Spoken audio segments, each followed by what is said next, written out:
திருப்பாவை 15ஆம் பாசுரம்.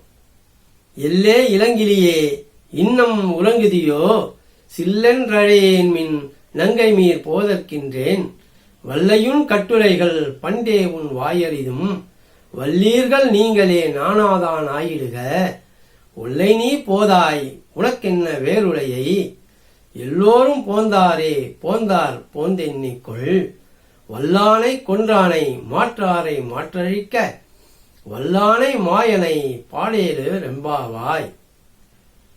இனி இப்பாசுரத்தின் விளக்கத்தினை நாம் காண்போம்.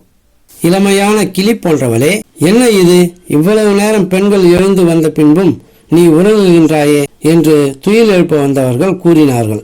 அதற்கு உறங்கிய பெண்களே, இப்போது புறப்பட்டு விட்டேன், உள்ளம் சில் என்று உறையும்படி அழைக்க வேண்டாம் என்று கூறினார். அதற்கு கூட்டத்தினர், நீ பேசுவதில் வல்லவள், உன் கடுமையான சொற்களையும் வாயையும் நெடுநாட்களாக நாங்கள் அறிவோம் என்றனர்.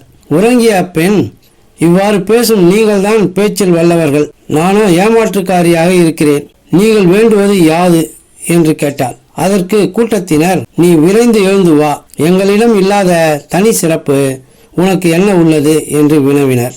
அப்பெண், எல்லோரும் வந்துவிட்டனரா என்று கேட்டாள்.